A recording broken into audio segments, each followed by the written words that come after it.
श्रीगुरुभ्यो नमः। हरिः ओम्। असतो मा सद्गमय तमसो मा ज्योतिर्गमय मृत्योर्मा अमृतं गमय।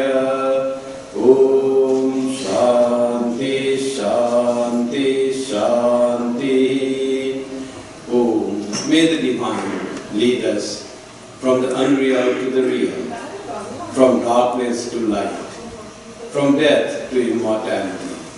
Oh, peace, peace, peace.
Cheshita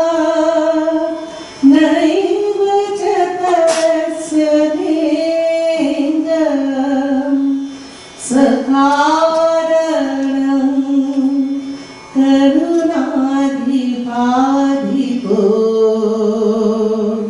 न कस्य कश्चिज्जनिता न चाधिपो यावत् विदुरमृता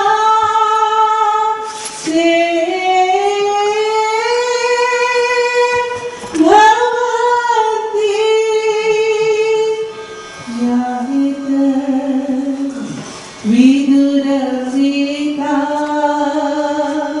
से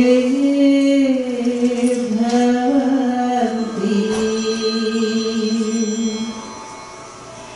एष देव विश्वकर्मा महात्मा सदा जनानं हृदये सन्निविष्टः हृदा मनीषा मनसाभिक्लिप्तो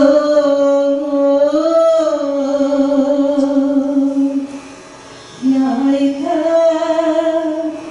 विदुरमृता से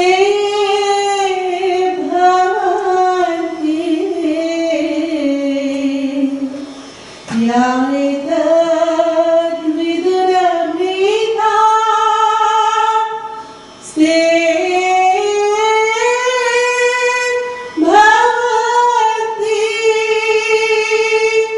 ध्यायेत विदुरमृता से भवन्ति ध्यायेत विदुरमृता से भवन्ति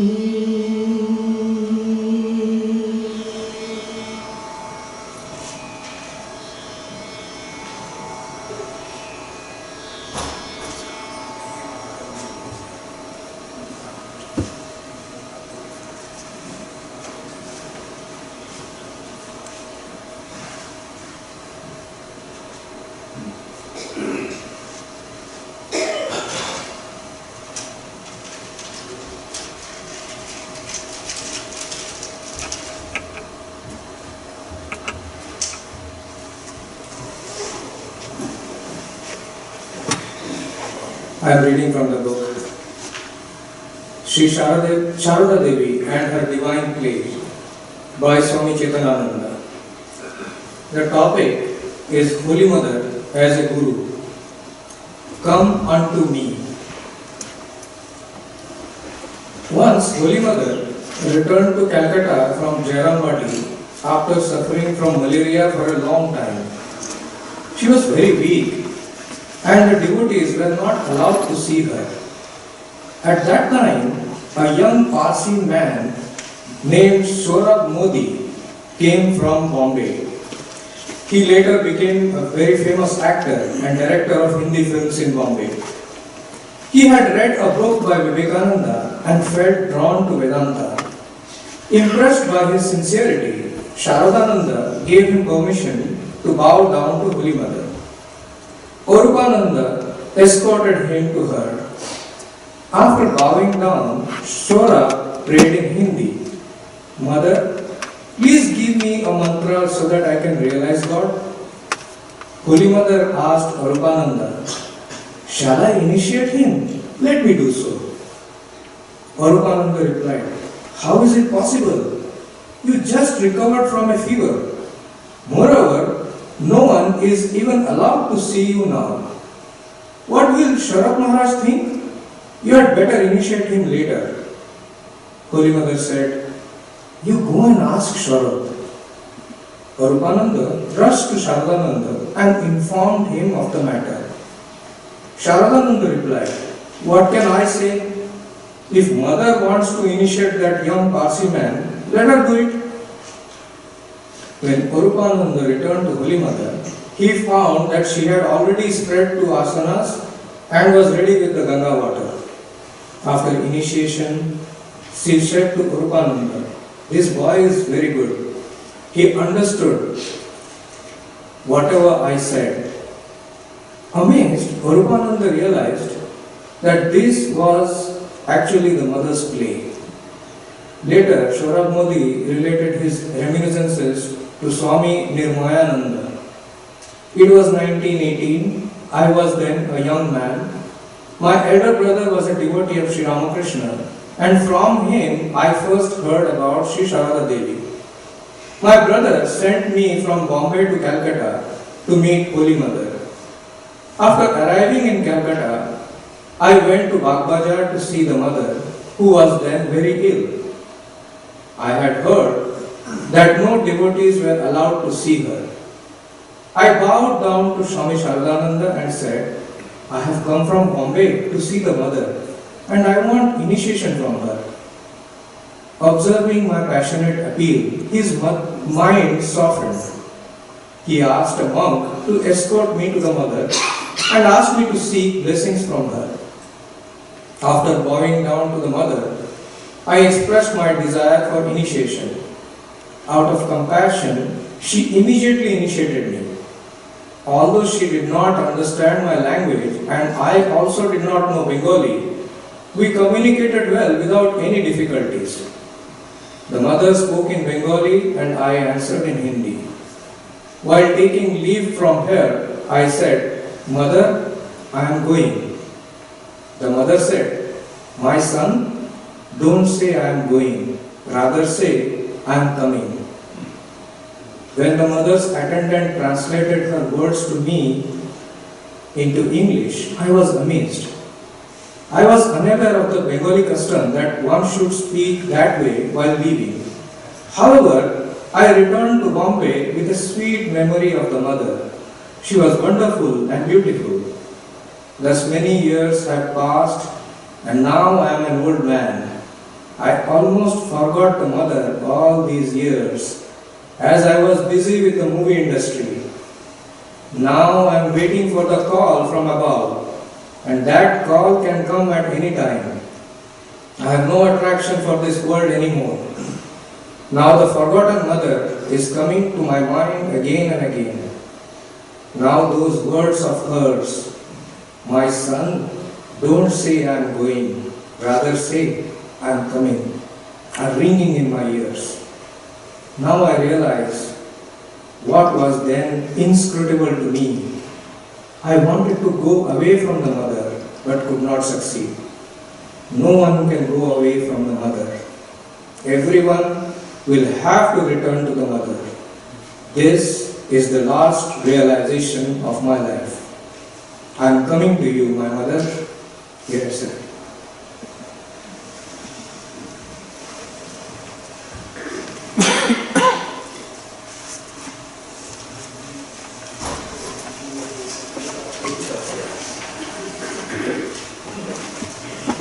Welcome to this special Sunday service today.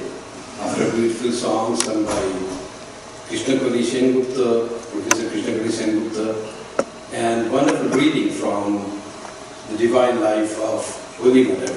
Now we have talk based on relationship of Sri Ramakrishna and Holy Mother by Swami Amaranandaji Maharaj. I, in fact, grew up my monastic life with Amaranandaji. From my joining, he was there to guide me as the headmaster of the school where I joined. And for almost from 1976 to 1983, 2 years gap in I was in Bengaluru, he was always there to guide, train, direct us in the monastic life. So you can understand, I learned Bengali language from him. He was my first Bengali tutor, right from alphabets, O, A, Ko, he taught me. So I'm very, very indebted to this great Swami, who is a really great teacher, about whom he is by profession an engineer by his training, but he was made a headmaster of a very famous school. And when he came there, teachers thought, what this engineer will teach in the school? And they said he might know mathematics a little, but what about other subjects? And he was here to have guidance on other subjects from teachers. And on his farewell day, one of the teachers said, then later slowly we found that he had extremely good command in English. English so nice. Then history, geography, Bengali, and even in life science. They were amazed and surprised with the erudition that Swami Amaranandaji had in the school. He was extremely successful and an indelible impression made on the teachers and the students. One of his students flew from New Jersey. Yesterday he learned in the morning before yesterday, and he bought the ticket and flew from New Jersey just to meet Swami Amaranandaji here in the audience today. So he had that impact and impression on the teachers and the students. His association, I was so fortunate to have to be with him. About Swami Girishanji, I will tell later when his talk is there.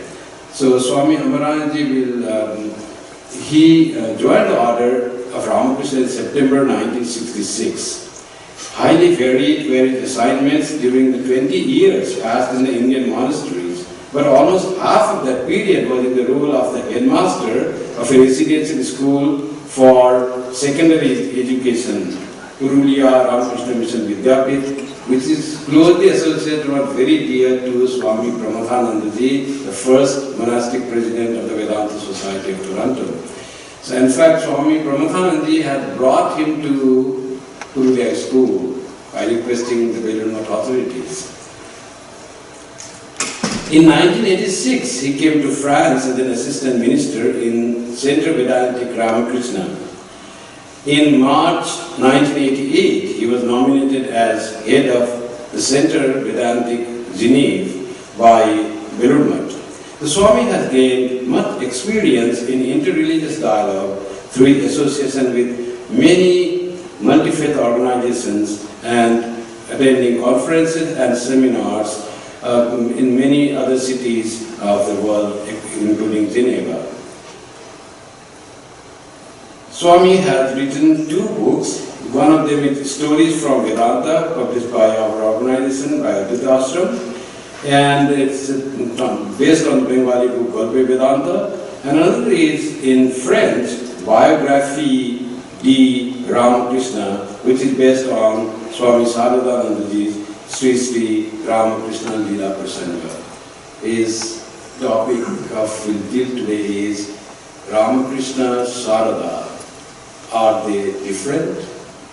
Srimad Swami Amaranandaji Maharaj.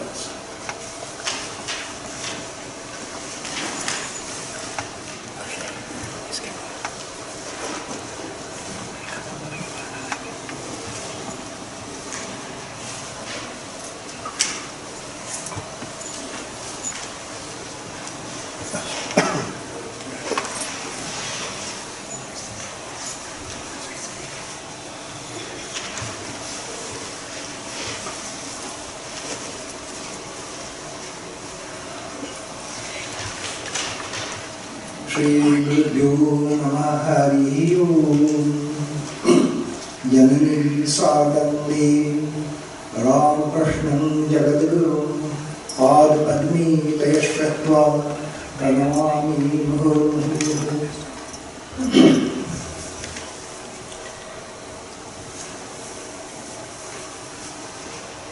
There is a verse in the Bhagavad Gita, 4th chapter, where Sri Krishna is expounding the Tattva Avatara.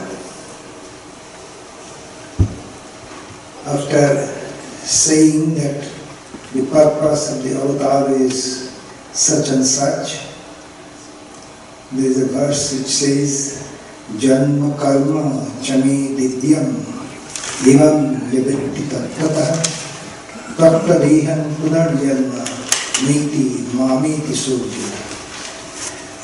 That means who knows truly that my birth and my actions are divine, when they cast up their body, they do not get reward. They attain me, that is God. So for us it is important, if you call Ramakrishna an avatar, then you must understand that his birth, his actions are divine.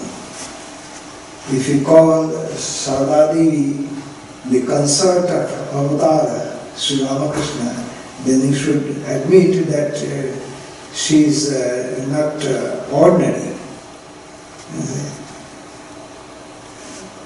This is, you see, she was having such a veil over her. I am speaking of Sarada Devi, that even I have contacted many senior monks. They told me that when they joined the order, they did not know that she was so great. They thought that she is respected because of her association with Sri Ramakrishna, that she happened to be married to Sri Ramakrishna. You see, that was how she is respected. That she is really great. This idea did not dawn upon many Swamis. And among the Swamis were also the disciples of Sri Ramakrishna.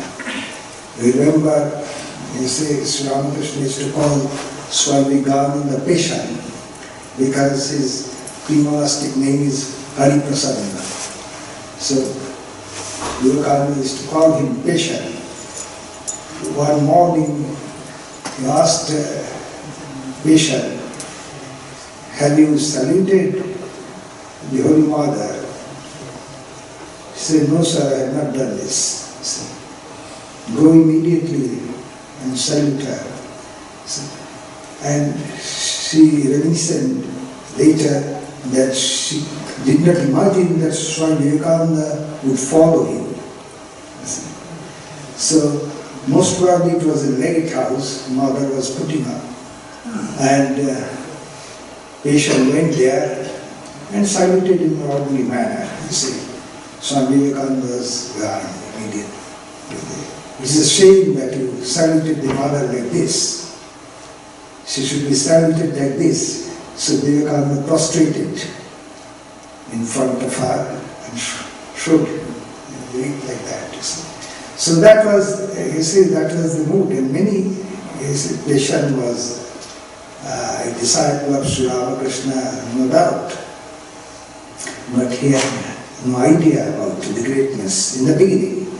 Towards the end of his life, he would say that I get, you see, greater energy when I utter mother's name. You see. So that is, you see, so it is difficult to understand the mother because she was almost always hiding. Rare are the occasions when she revealed her greatness. And Swami Vivekananda was a chosen disciple. Sarada Devi said, "Bacha." Thakurer Bacha Chele. That is means chosen. So he understood first among the disciples. So he writes that none of you have understood the significance of mother's life. You see. In time to come, you will understand. He writes from America, you see. And he writes also that Baburam's mother, because of old age, you see, is showing the signs of senility. That's why, leaving aside the living Durga, she is arranging for Durga Puja. You see. That means instead of doing puja to Sarada Devi, she is, you see, arranging for the Durga Puja with clay image. You see. He says that she has developed senility, Baburam's mother, Mother Nidhi Devi. So this was Vivekananda's, you see, attitude towards sin, because he knew, being a great yogi, he came to understand. Certainly he had some yogic experience of mother's glory, which later on some other disciples would also say come to know. Now we have talked about the divine birth. Ramakrishna's divine birth, he knew it very well. You see. His father had a vision of Raghumira, his Ishta Devata in Gaya, where he said that I'd like to be born as a child, son. Then Khudiram replied that please do not do it. It was all in dream. I am very poor. I will not be able to take care of you. He smiled, Mr. Devata, that I have decided, don't worry about it. And here there is a Jugi temple. Jugis are the disciples of Matsyendranath. That it was a powerful movement sweeping over vast part of India about 1,000 years ago. So there's a tiny Yugi temple still, it is there in Kamarpuku. So from there, the waves of light came and invaded her, Chanda Devi, and she fell unconscious. And she was carried home, by a village, another neighbor lady. So then, after a few days, she felt that she had conceived, you see. And when she told this to a lady of the Laha family in the village, he said that this would create scandal. You keep quiet. Your husband is absent, you see. So when the husband came, she told about this, and the husband, you see, he assured her, don't be afraid, you see. I had also, you see, a dream like that in Gaya. So a great soul is coming to our home. And Sri Ramakrishna himself mentions about it. You see, 9th August 1885, his discourse, he mentions about this. So, and in case of Sarada Devi also, she mentions her unusual birth. He was, she says that her mother was returning from another village to Jairambati.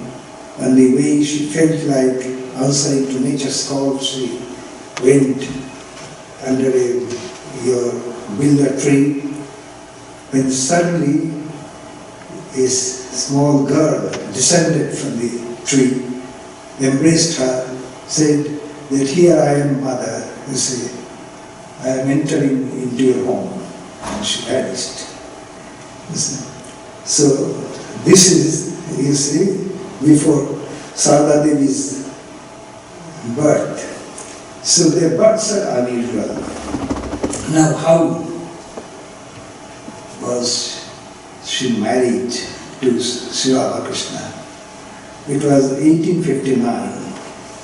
Sri Ramakrishna had already this wonderful experience. That means after so many years of prayers and tears, you see, when the mother was not revealing herself to him, he became desperate. And the Sanctum Sanctorum of the Kali temple at Dakshineshwar, you see, he had, you see, he grabbed the sword of Kali, which was on the wall, and tried to shear off his head. At that time, he had this experience, you see. He says that it was a motion of Chaitanya. Must be, there's some dazzling light, because he says, you see later that there's some light, you see, and Roma Rola commenting upon this experience says that I think there was no vision, it was only light, you see. We do not know exactly what it was, but that was the first time that, most probably it was, because he was waiting for it. That means not only the stone image, it must be something, something animate, something which with which you can communicate, something like that. So that happened at that time, and he fell unconscious. And the gates to further experiences were opened. But he was behaving like a madman after this. He could not sleep. The body was burning, and they used to give the mud from the Ganges to have the soothing effect, but the mud would be charred. It was so much heat, So all this, they could not understand that it is yogic madness, it is not the ordinary madness. The madness which came to Sri Krishna Chaitanya in the 16th century. The madness which is, which are mythologies talk about Sri Radha. It is this madness. So the news went to Kamakuku that Sri Ramakrishna, Gadai, had become mad, really. So Chandramani thought that a marriage would cure his son. So she wrote a letter that please come back to village, I want to see you.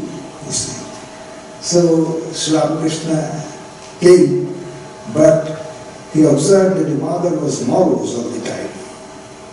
So he asked that I have come, you wanted me to come, but you are morose, what is the reason? So the mother said that I should tell you the truth, I am searching a bride for you. But all the families are replying that they are not prepared to give their daughters to a mad person. So hearing this, Sri Ramakrishna went into a mood of semi-ecstasy and declared that it is futile to search for a bride here and there for me. The bride for me has been earmarked in the house of Mukherjees in Jairambati village. So Chandramani took it as a divine command and sent Rameshwar to Jairambati.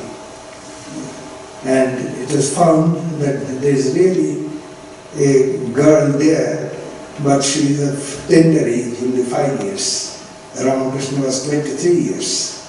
But this marriage was done. And they are poor, but still they borrowed the ornaments from a family for Sarada Devi, and the marriage was gone through. So they are legally husband and wife, as was the custom in those days. But it was nothing but a betrothal, because the girl would go back home and live with the parents, and would come back to the husband's house when she is adult. So that was the custom in those days. So that is how she was married. And later on, after 2 years, Ramakrishna came again, so she was brought again to Kamakuku. And then Sri Ramakrishna told her, she was so small then, that if someone asks you at what age you were married, don't say 7, say 5, you see, because she did not know what is marriage and what is, you see. So she was so tender age. But when in June 67 this happened, marriage happened in the summer of 59. So Ramakrishna had again come in June 67. Sarada Devi was 13 years old already. She was brought and she was afraid a little because she understood by this time what marriage means, what is the responsibility of a wife, etc. So, and she had heard that Ramakrishna is totally God intoxicated.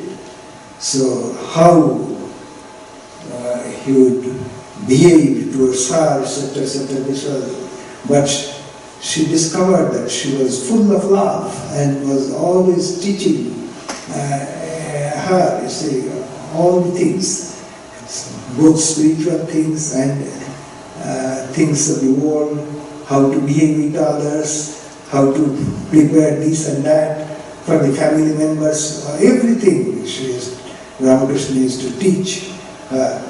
And she herself said that she felt that a picture of bliss was within her heart. So this was like this. But when she arrived, you see, finally, you see, escorted by her father in 1872, the first question, that means she walked from the village to Dakshineshwar. It was already evening, they arrived at Dakshineshwar. The first question Ramakrishna asked him, have you come here to drag me to the world life? You see, she was 18 years old then. Then Sarada Devi replied, no, I have come to learn of you and to help you in your path. So, this was the reply. And then Ramakrishna prepared for the bed. He said that you have come so late. You see, Mathur Babu has already passed away. So who will look after him? You see, Ramakrishna said, you have come very late. But then, you see, finally she was disturbed by the frequent samadhi during the whole night. You see. So a bed was arranged for her in the music tower where Ramakrishna's own mother was living. You see. So that was the life. But then, next year, 73, it was day of Kali Puja. Follow her in the Kali Puja. Yes. Ramakrishna did something very unique, and it is formal worship of Kali, not Kali, the Divine Mother Sorshi Devi. So in Sarada Devi, in his own room, everything was prepared by Deda in the night, and she was asked to come. She sat, you see, a formal worship was done. Finally, you see, Ramakrishna prostrated in front of her and offered the Japamala even at her feet. This is a very tremendous thing. Its significance is tremendous because Sarada Devi was not aware about her mission, about her divinity. You see. Through this act, she was catapulted to that level. That means the future teacher of mankind. You see. So it is a great significance that Sorshi Puja. Though even after the puja, maybe the mother was not quite, conscious of this, but this had been done already. You see. Soon after, you see, there was a drunkard, Kalipada Ghosh. He used to consume so much of wine that little money would be left for running the family. So desperately, her wife, his wife, Ghosh's wife, came one day to Ramakrishna and asked for medicine. that this is my result, to give me medicine so that that would cure my husband. You see. So Ramakrishna said that there is a lady in Navat. We go to her, and she knows all these things, you see, these medicines. So the lady came to Sarada Devi. Sarada Devi said that I do not know anything. You go to the master. He knows everything. So 3 times, you see, this continued. See, one sending this Madam Ghosh to the other. And then, out of pity, Mother wrote on a bilwa leaf Sri Ramakrishna's name, the bilwa leaf which had been offered in the puja. On that leaf, he wrote the name of Ramakrishna and gave it to this lady. So that way, this, you see, Sri Ramakrishna was forcing her to take the role of the Guru. So this was happening. Before his passing away, Ramakrishna said that please take care of the people of Calcutta. You see, they are in the mire of worldliness. Please look after them. She replied, what can I do? I am a woman. You see, Sri Ramakrishna said, no, you have to do many things. You have to do many things. So, you see, this was being prepared. When, soon after his passing away, the disciples would arrange for a pilgrimage for the Holy Mother, who would be escorted by a few disciples, because they felt that she was in tremendous bereavement, and so to soothe her feelings, Sri Ramakrishna appeared in a running train, and reminded that the Ishta Kavach is there, the golden Ishta Kavach, take care of it. So when she reached there at Vrindavan, there were double commandments in dream, to her and to the would-be Yogananda. Sarada Devi was asked to initiate Yogananda, and Yogananda was asked to take initiation from Sarada Devi. So Mother first ignored it and said, this commandment dream. Then when it was repeated, then she told Ramakrishna that, how is it possible? I do not even talk to this boy. Then Ramakrishna replied, you take help of the lady yogi, that means Yogin Ma. And the mantra was uttered very loudly.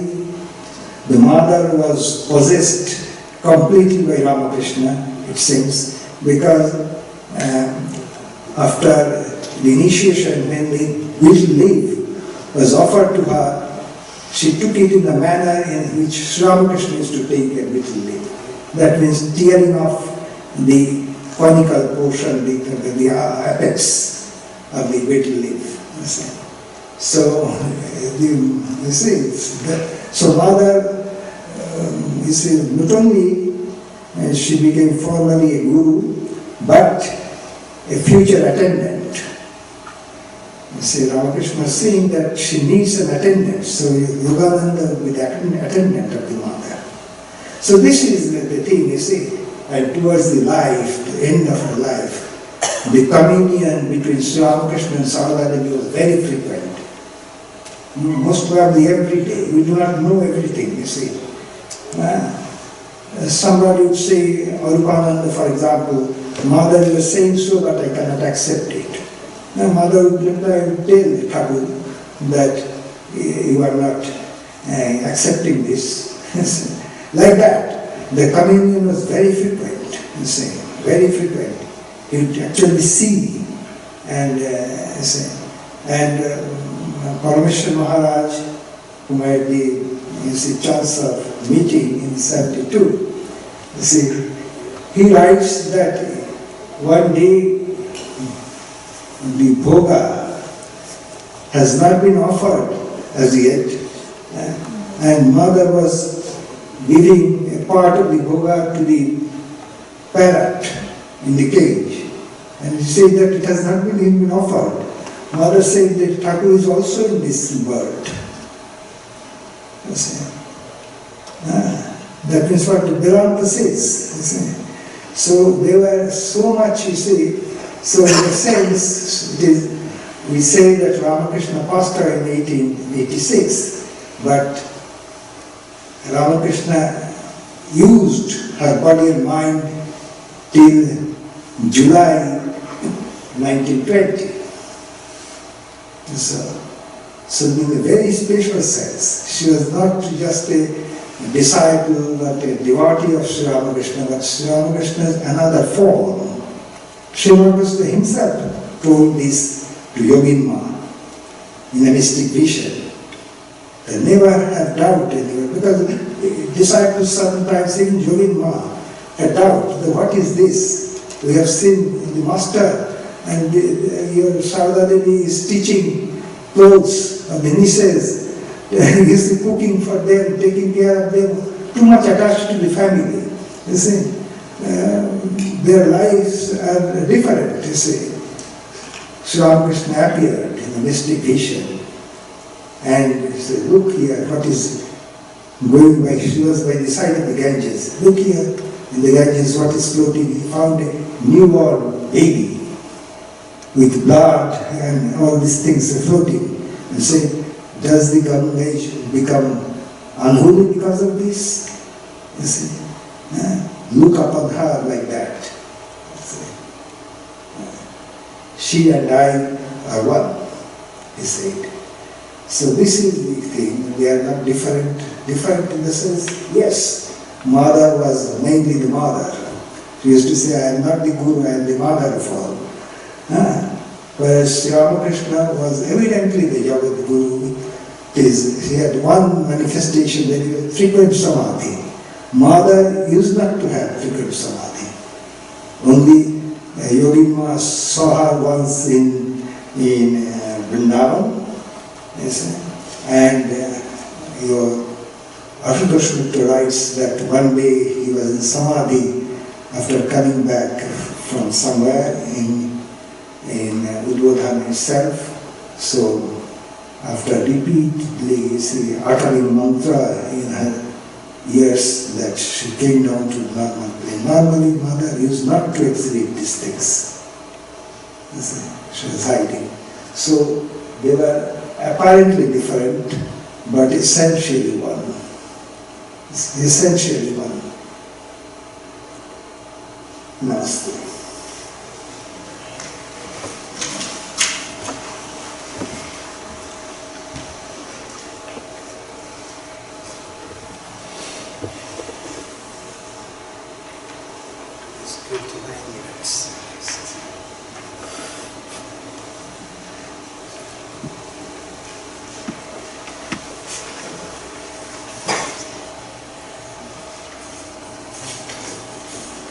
After such a wonderful contemplative thoughts we heard from revered Amaranandaji Maharaj, we have another very interesting talk by Swami Girishanandaji Maharaj. And the topic of the talk is Sri Ramakrishna Vivekananda. With Swami Girishanandaji, I was for 13 years in Asansol. I was the headmaster under him, he was the secretary of the ashram and the school. He was my boss, but never was bossy.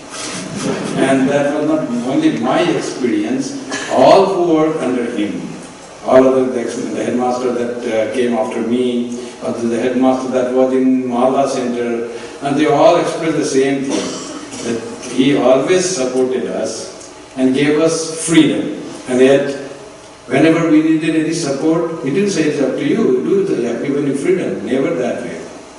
He supported us everything, whenever we had any problem we went to him support, but he used to give us freedom to work. It was such a joy to work under him. So that was one of the Swamis who worked under him as the headmaster. He was the secretary. He said, I never had so much joy in working. He was the headmaster of the schools also. So that is Swami Girishanandaji. Ego very little, tremendous work, great karma yogi. He shifted the Asansol school from a small area to a huge area, acquired land, built ashram there. When he was there, like 15 years, he was in Asansol from 90 to 2005. After I came here, he went to Sarada Peeth, became a trustee. Now he is the manager of Belur Math. He is in charge of all activities in Belur Math area, temple of worship of Thakur, the guest, keeping of guests, food for all, the workers, staff, brahmacharis, sadhus, all are under his care in Belur Math. Very high and very responsible post he holds, and he is continuing that for many years. To introduce him formally, after completion of his education in the college, Revered Girishanandaji Maharaj joined the Ramakrishna order in the year 1966, along with Swami Amaranandaji, you can understand. And to tell you one thing, Amaranandaji and Girishanandaji both were very intimately connected before even joining.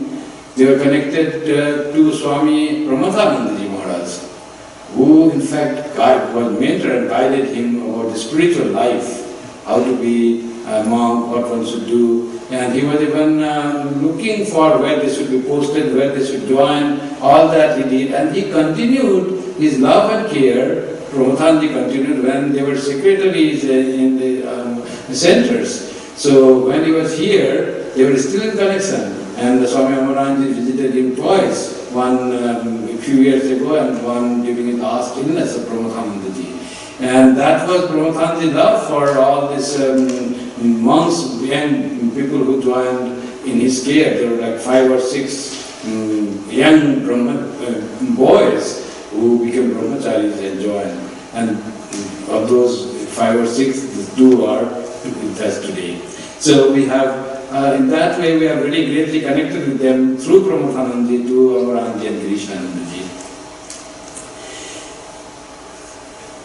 So he worked in various capacities in the different centers of the order, including Patna, Cherrapunji, Along, Malda, Asansol, Sarada Peeth, Belur Math, etc. for several years. At present, he is the treasurer and a trustee of Ramakrishna Math and Ramakrishna Mission, and the manager of Belur Math. He visited Canada, the USA, the UK, France, Germany, and the USSR in the last few years and has given lectures there. The fully renovated first Hindu temple in the West at the Vedanta Society of Northern California, San Francisco, was inaugurated by the Swami in 2016.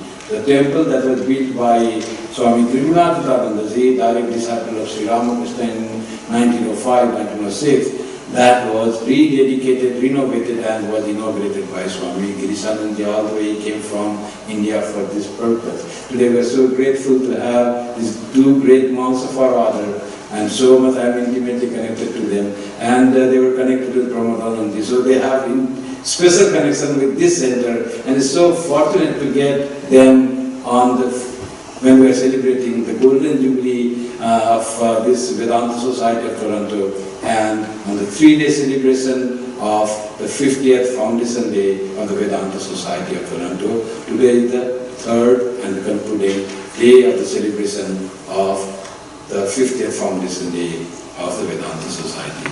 So Swami Girishanandaji Maharaj will speak on Sri Ramakrishna's Vivekananda, Srimad Swami Girishanandaji Maharaj.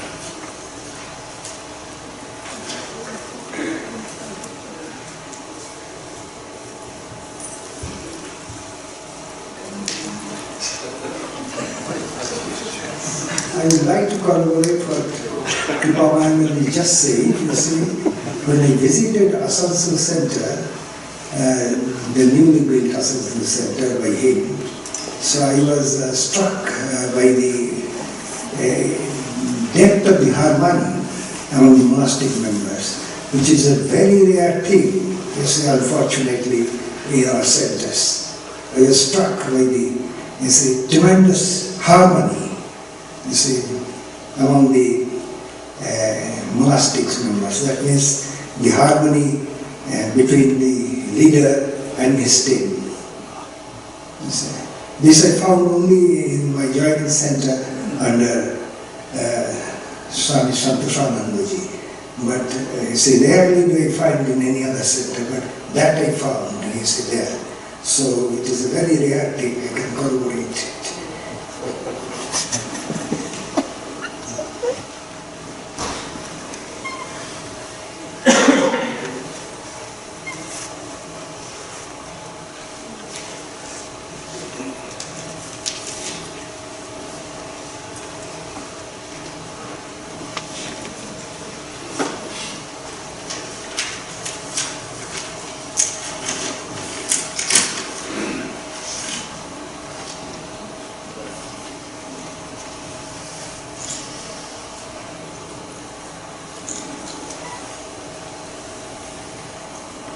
ओम स्थापकाय च धर्मस्य सर्वधर्म स्वरूपिणे अवतार वरिष्ठाय रामकृष्णाय ते विश्वस्य दाता पुरुषस्तमात्मा अव्यक्त रूपेण ततं त्वेन हे रामकृष्ण तयि भक्तिहीने कृपा कटाक्षं गुरुदेव नित्यम्.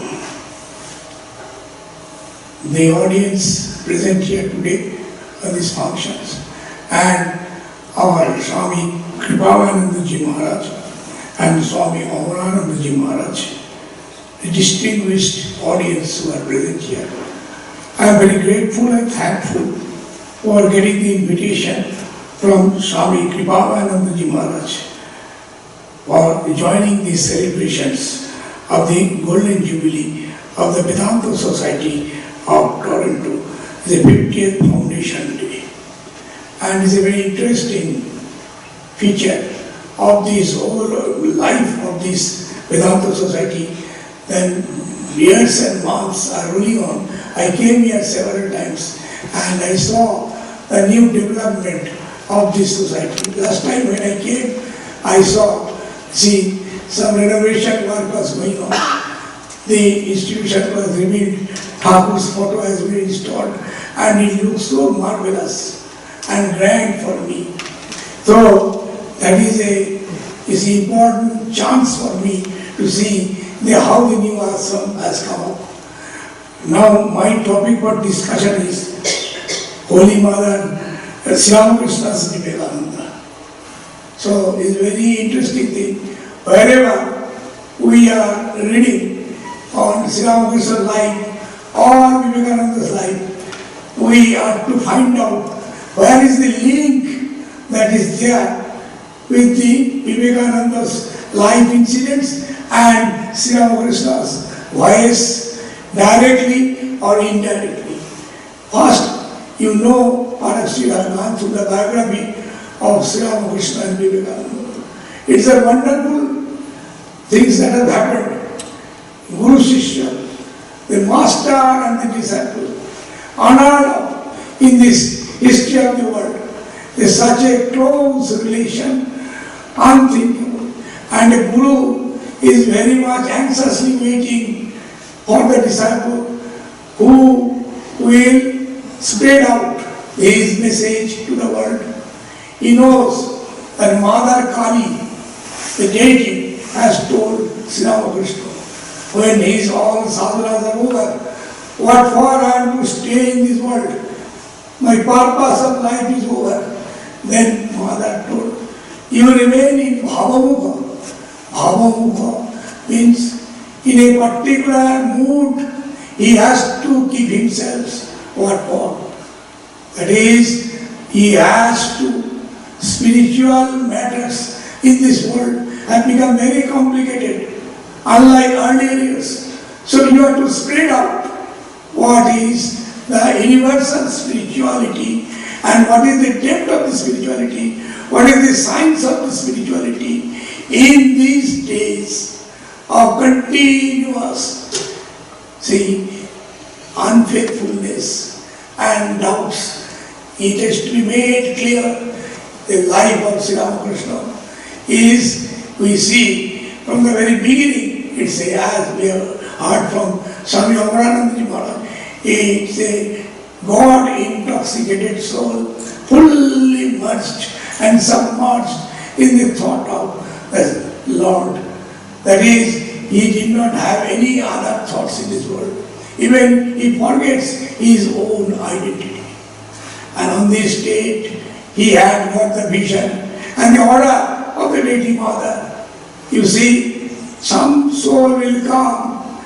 He is also specially recognized. He has to come and you give whatever sermon the world will hear from you through his mouth, and you will divinize him. And Swami Vivekananda is that particular choicest soul who was born. His birth you have known. It is a divine birth. And Sri Ramakrishna himself told that he has come crossing some stars and planets like that in the upper world. We do not understand much about that. But it is a celestial region. From there, Swami Vivekananda was born, and it is drawn by Sri Ramakrishna to this world for doing the work which is meant for Sri Ramakrishna to be done through the order of the Holy Mother. So every inch of the work, every inch of the gospel or any work or anything Sri Ramakrishna does, it is only the mother's advice, the mother's direction, Mother Kali. And Swami Vivekananda came, you see, a young man who was in the very first stage of his life, seems to be an agnostic. He has got tremendous spiritual hankering. They want to see God. If I cannot see, I cannot believe. That was the condition. And so many other young people also are coming. There is doubts and other things. But it is not so intense as in the life of Swami Vivekananda. See, he wants to search out such soul who can directly answer that, yes, I have seen God. But searching, he had come in contact with Maharishi Devendranath Thakur, and one day he met and he asked, have you seen? Maharishi avoided the question. I have not seen the God. The question is, no, you are having a vision, a eye of a yogi, you practice meditation. Not directly answering to the questions. Swamiji was not satisfied. Ultimately, he came in contact with Sri Ramakrishna. And at the first meeting in some devotee's house, Swami Vivekananda was a good singer. He was singing some songs. And Sri Ramakrishna was hearing. But Sri Ramakrishna immediately got attention that this young fellow, young boy, is meant for his purpose in this world. It is his mind. But he has again and again invited him to come to Dakshineshwar and meet him. Then one day Narendranath came. First time he came with some friends. Next time Sri Ramakrishna told, you must come alone with me. And Swami Vivekananda thought, let me search out and get the answer to my question. Have you seen God?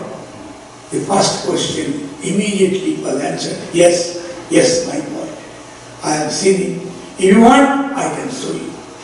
That was it's a tremendous thing that we cannot imagine the velocity or the brilliance of that particular illumination that Sri Ramakrishna illumined Swami Vivekananda's heart, touched and gave the spiritual consciousness. And he forget about his body, forget about his mind, and he has got a very, very vision of a highest type of vision or a highest type of illumination. And then days are passing, still doubts are there with Narendra's mind.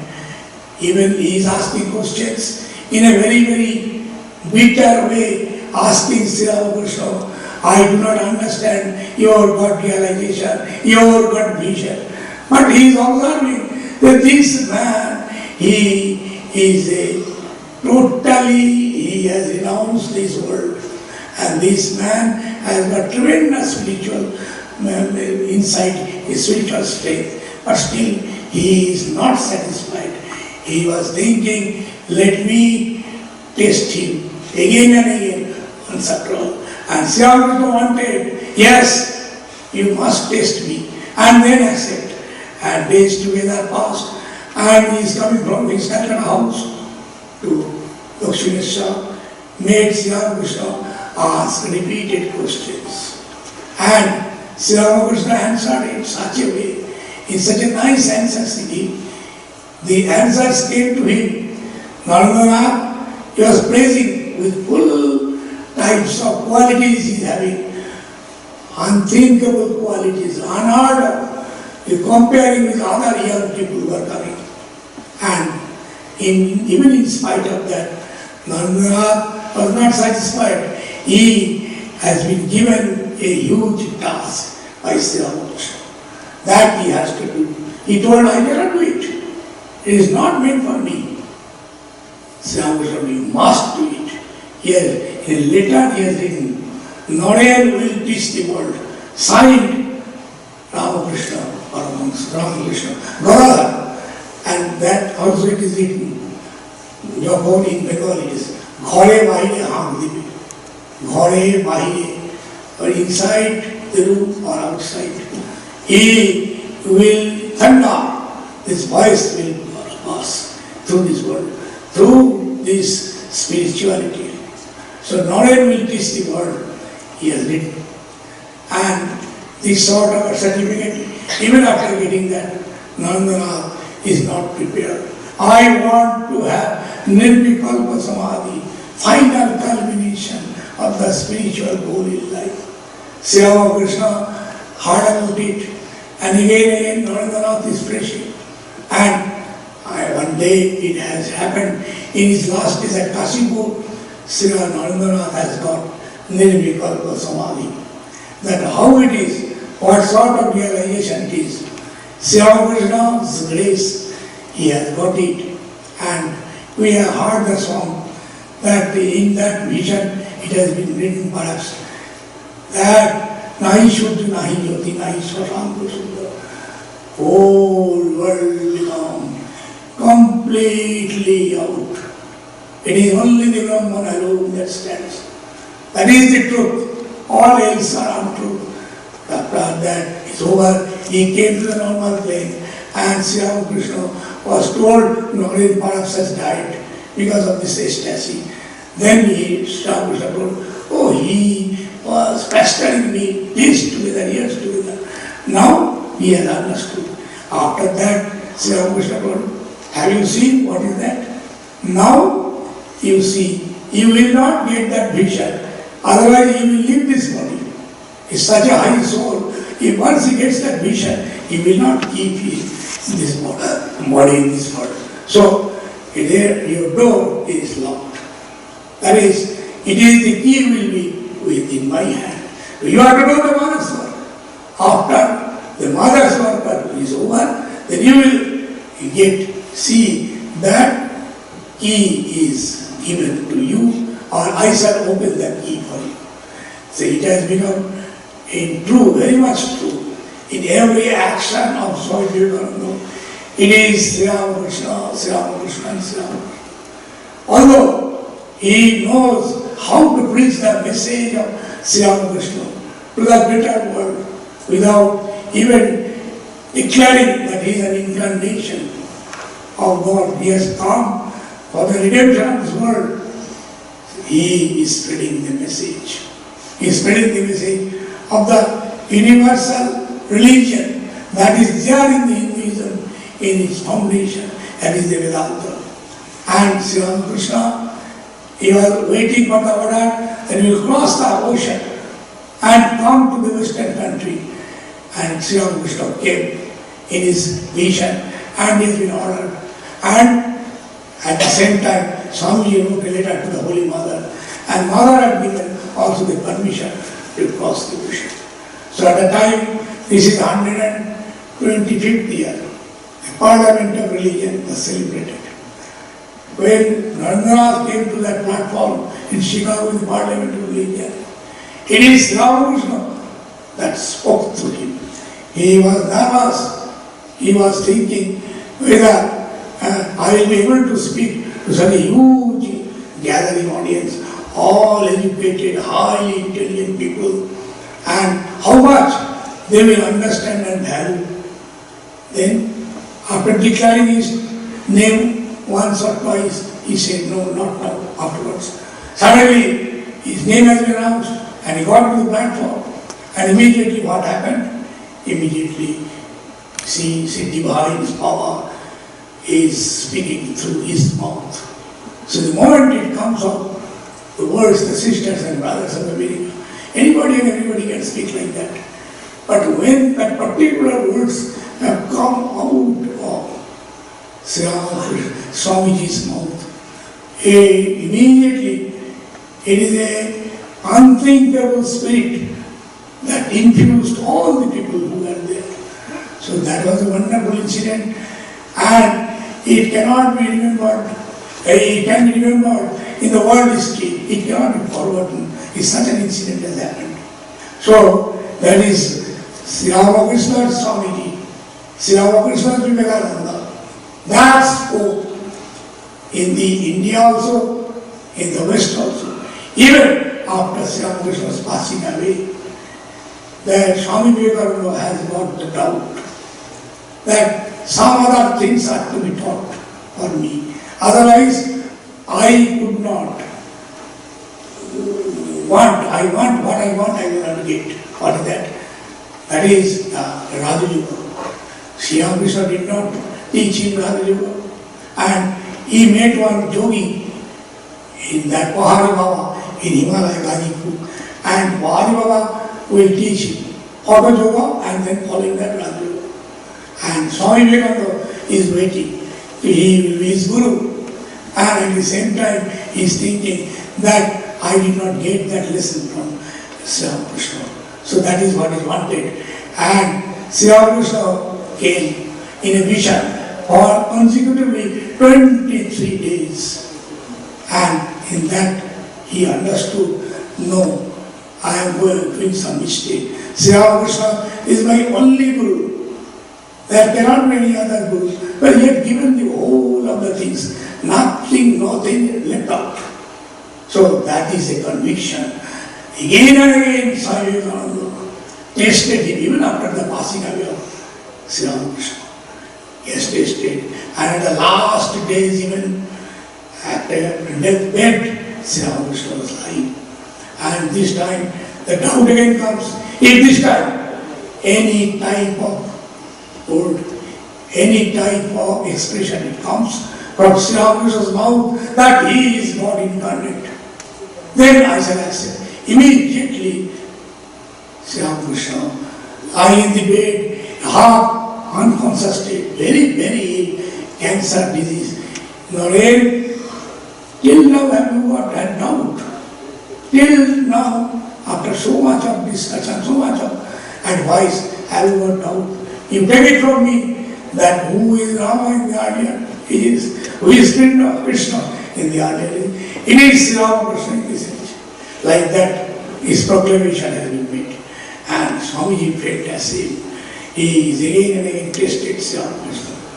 And Sri Ramakrishna knows that this Narendranath is that sort of disciple who, even after testing, again and again testing, he wants that I should be focused only through him, not through other medium, because he understood that Mother told Sri Ramakrishna, the Holy Mother Kali, that he is the chosen direct disciples through whom the message will focus, the message will spread all throughout the world. So that was the spirit. And Sri Ramakrishna, as soon as we take the name of Swami Vivekananda, in our mind, the name of Sri Ramakrishna comes. Even we take the name of first Sri Ramakrishna, very few can understand Sri Ramakrishna. And first when you go through the life of Sri Ramakrishna, he is sadhana, wonderful sadhana. We can't think of it. One after another, in the Hindu religion, in the Christian religion, in the Muslim religion, in any other paths, Tantra, Yoga, all these things. He had got the fullest realization. Swamiji heard that and Sarva Dharma Sarupini, he called, you see, the summation of all the religious truth in one particular body with the age of 50 years. And then Swamiji gets convinced. But he preached the universality of the religion and all intolerance or bigotry, whatever is there in the religious world, it is because to remove that Sri Ramakrishna came. So the harmony of religion, how it is to be practiced, how it is to be accepted, it is through Swami Vivekananda's version. It has come. So you see, time is slowly passing on and we have come. Sri Ramakrishna passed away in 1886, Swamiji passed away in 1902, Holy Mother passed away in 1920. The avatar surpasses the age. Incarnation, we call them holy tribe. They surpasses the age, means their lifetime, they are important. And after their passing away, we thought that we shall forget. The humanity will forget, people will forget. That is not the case of this type of incarnations.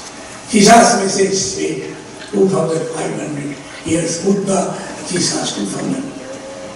Now people of the world knows them. So like that, in the case of Sri Ramakrishna, he did not have a particular religion like Islam or Christianity or Buddhism. Swamiji told, he did not claim that this is my particular religion. But how it is wonderful that it is a universality of all the religions and that speak the same truth in different ways. So Sri Ramakrishna's incarnation in this particular time, in this particular age, is very, very relevant. And nowadays we know in our political life, in other lives also, there are a lot of discussions regarding religious matters. But in the life of Sri Ramakrishna, Swami is told, his life is infinite searchlight. He throws upon the whole masses of Indian religious, not only the Indian religious thought, whole world religious thought. He lived in one side, like the whole cycle of the national religious existence of India. So he is the living Vedas. And you see, whatever questions are there in our religious world, whatever research we have to do, we have to take hold of that great life, Sri Ramakrishna. And his master, his words, the commentator is Swami Vivekananda. So we are very much thankful that we can see his message, we hear about his life. In earlier prophets, we did not get a picture how to worship. It is one of the process by getting in contact with God, that God reveals within himself with this picture. We do not get any pictures of the earlier prophets. We do not get picture of Buddha. We do not get picture of Christ. Here, in these scientific ages, people with doubtful mind, Sri Ramakrishna is graceful to give his picture to the world. People will come to know that how, when the God came into human being, how he looks. What will be his features of the the face or any such a God intoxicated soul.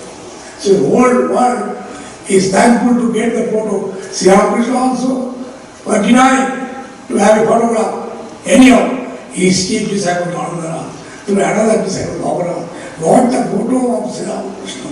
Not only one photo, 3 photos we have got it. And for that, Sri Ramakrishna himself one day saw and told to Holy Mother, please give it. You will see in every house this will be worshipped. in course of time and ages.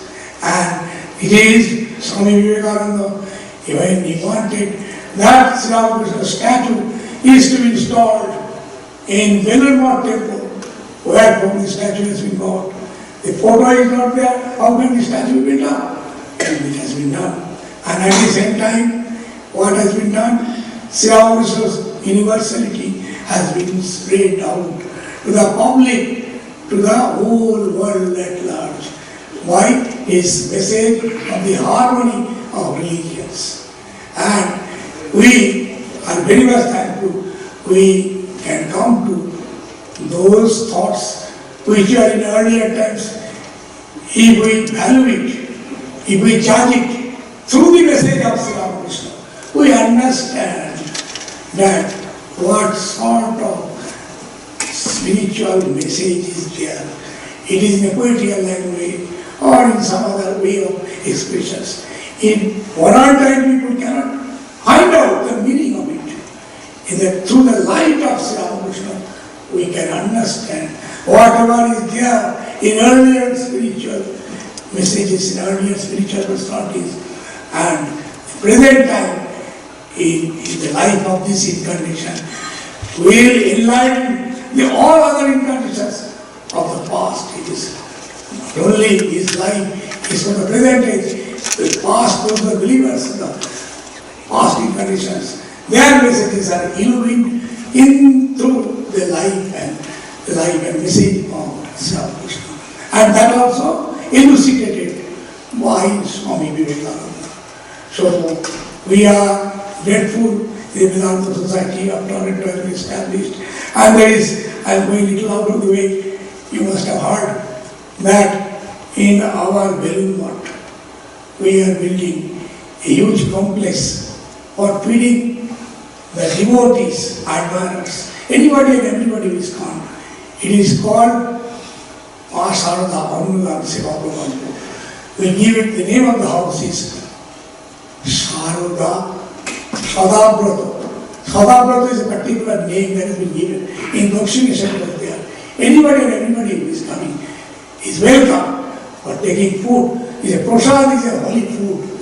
So for that we are building 10,000 persons at a time can be offered food on the prasad. So we are building up that, and we are trying slowly to invite all sorts of facilities, and we are continuing with this progress. And we will see some appeals. Is there appeal for the funds? We appeal to all of you, whatever possible, you may kindly donate.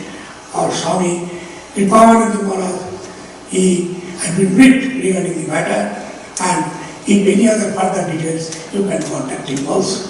So thank you very much, Swami Amaranandaji Maharaj, Swami Kripavananda Maharaj, and you, the audience and devotees, for giving me the chance to meet you there in this particular way. Thank you, Bhagavan.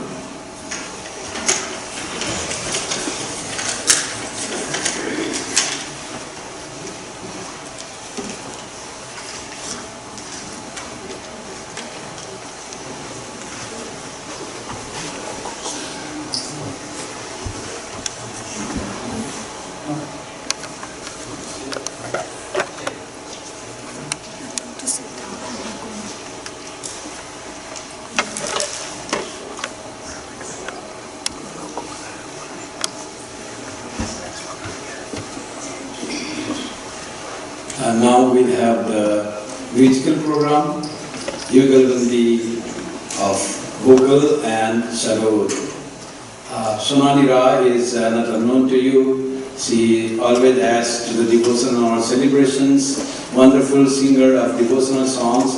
Today will be her classical presentation, and we have Sarod playing is an international figure, Anirban Das Gupta. And he has visiting for this particular purpose from US. He resides in US. So these two great and in tabla will be will be there and present. So I request Deepa to please introduce the artist. It will be a 45-minute presentation after that. Thank you, Swamiji. Today, on the third day of our Golden Jubilee celebration. Now we are on the second part of the program. Now there will be a vocal sarod presentation by eminent musicians. Today's presenters are Anirban Das Gupta. Anirban Das Gupta is a worthy representative of the Sanya Shahjahanpur Gharana. Anirban was initiated early into the art of sarod playing by his father and guru, Padma Bhushan Pandit Buddhadev Das Gupta, from whom he has received all his training and guidance. Anirban is known today for his delicate mastery of the sarod and great facility in its technique with razor sharp tangs and the traditional Amir Khani bars. Anirban's musical career gained recognition in 1987 with the award for first prize amongst all groups of stringed instrument at the All India Radio Music Competition. He has participated in some of the most prestigious musical conferences throughout India as well as outside in many countries. Anjan Ghosh, our today's tabla performer. He is our house performance, needs no introduction actually. Anjan has received intensive training from his father, Sri Vaidyanath Ghosh, who remained his guru for the rest of his learning years. His first stage performance was with his mother, Mrs. Reena Ghosh, playing Mohan Veena at the age of 3. Anjan is widely acknowledged as a brilliant soloist and a refined accompanist. The hallmarks of his musicianship are a ringing tonal resonance, powerful yet superfine dexterity, and an inevitable traditional repertoire of the Delhi and Lucknow styles. Sonali Rai, today's vocal performer and also our house performer. Sonali had intensive training in Hindustani classical vocal and semi-classical music for many years. She had the opportunity to learn from eminent Hindustani classical vocalists from Calcutta, namely late Pandit Chinmoy Lahiri and Srimati Dalia Rahul. Currently, Sonali has been learning Khyal and Tumri from Dr. Vinay Bhile in Ottawa, Canada.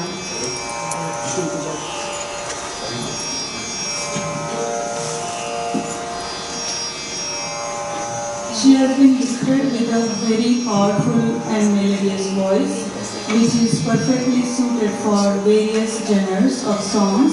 Sonali regularly performed as a child and young artist from Calcutta radio and television. She has performed at numerous concerts in UK, US and Canada. Raya Bide needs no introduction. He also played so many times in our Vedanta Society.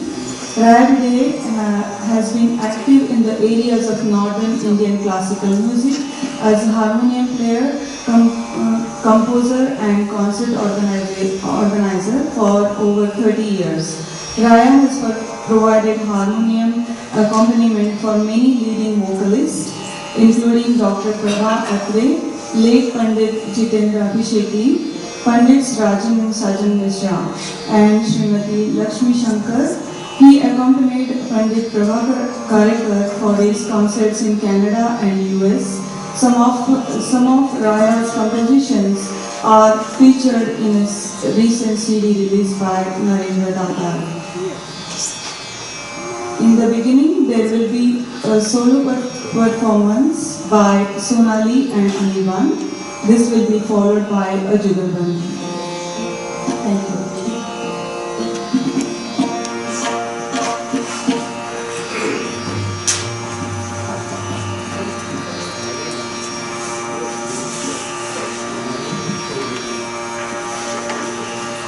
Hello.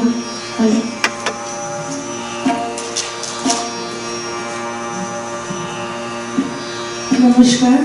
I will sing a bhajan by Sant Kavi, and the first line of the song is Guru Bina Kaun Batayega, and this is based on Ragdesh.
Sincere respects and regards to all the members of the audience. I'll start with a brief presentation based on our Desi Todi, which kind of should be played around this time of the day. Following that, we will present some duet compositions with Shravan.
बरस बिना जियारा तरसे बरस बिना जियारा तरसे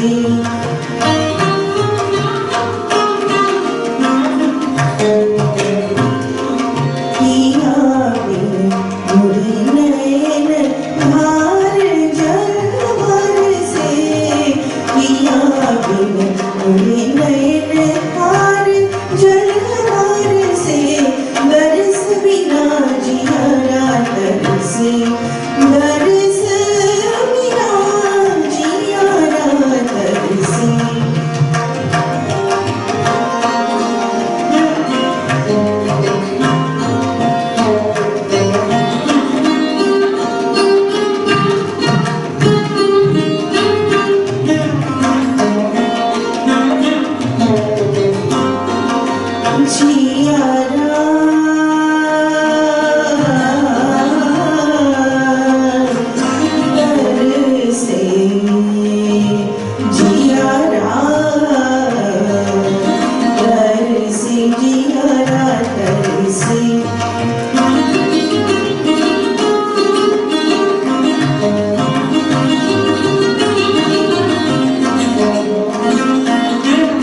We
are going to conclude our Jugalbandi with bhajan in Bhairavi, Bhavani Dayani.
Jai